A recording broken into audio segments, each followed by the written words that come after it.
Mayong hapon sa tanan-tanan. Mayong hapon.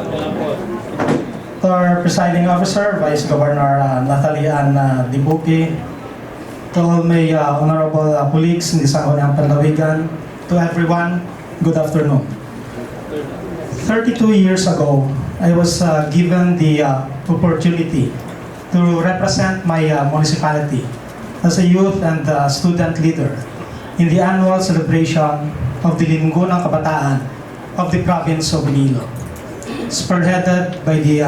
Panlawigang Federasyon ng mga Sangguniang Kabataan. At that time, still studying as a first-year college student, I was chosen by my fellow youth and student leaders to sit as a boy board member of the 3rd District of Iloilo, and at the same time, Boy Sangguniang Panlawigan floor leader, then a counterpart of the late former board member Juanito Acanto, who was then the senior board member and the floor leader. It was the first time for me to observe how the Sangguniang Panlawigan works. And I remember my maninoy and now colleague, the honorable gentleman from the 5th District of Iloilo, board member Rolex Sopico, as one of its members. And during that time,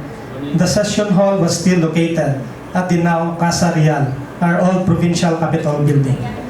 During the same Linggo ng Kabataan of 1993, we youth and student leaders were given the chance to hold office in the provincial government for a week and conduct a boy and girl Sangguniang Panlawigan mock session.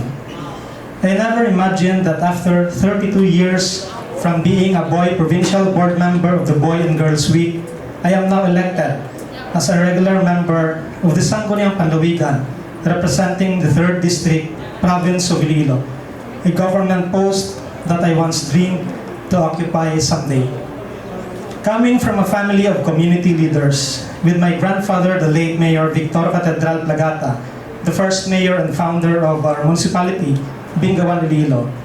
my father, the late Mayor Safiro Celorio Palabrica, former mayor of Bingawan and San Enrique, Iloilo,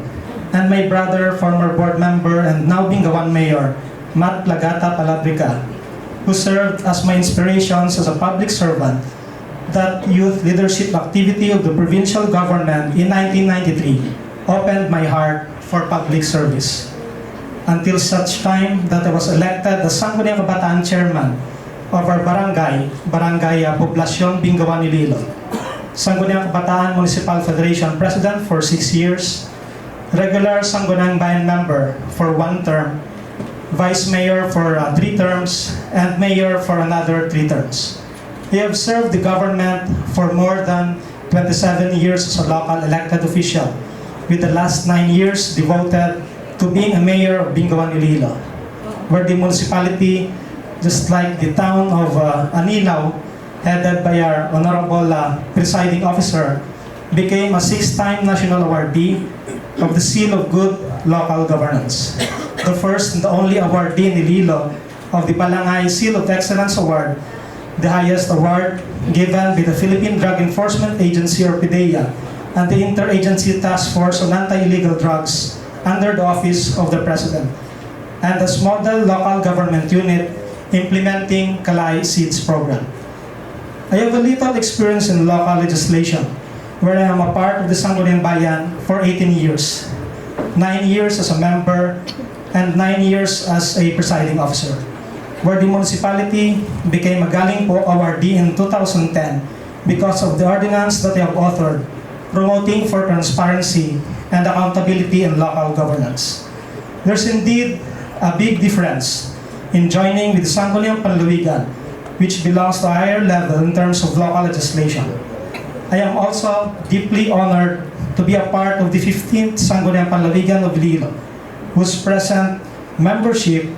comprises outstanding, credible, and hardworking public servants who have vast experiences in different fields of governance. As a newly elected member of the Sangguniang Panlawigan, I will try my very best to accomplish my mandate of being the voice of the people of the 3rd District, province of Iloilo, to our provincial government, focusing on the advocacies they have started as a public servant, to mention transparency and accountability in local governance, and a consultative and participative local government, among others. It is also my commitment to support the social justice agenda of the local chief executive of our province, Governor Arthur Toto Defensor Jr.,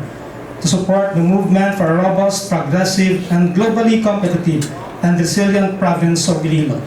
a vehicle to achieve our province social justice agenda through good governance, as well as to support the legislative platform of our presiding officer, Vice Governor Natalie Ann Dibuque. In the name of public service, I am here to support good governance to achieve more progress in the province of Iloilo and to strengthen the partnership of the Sangguniang Palawigan and the executive branch headed by our Honorable Governor. Madamong salamat, mayong hapon sa tanan-tanan. Thank you, Madam Secretary.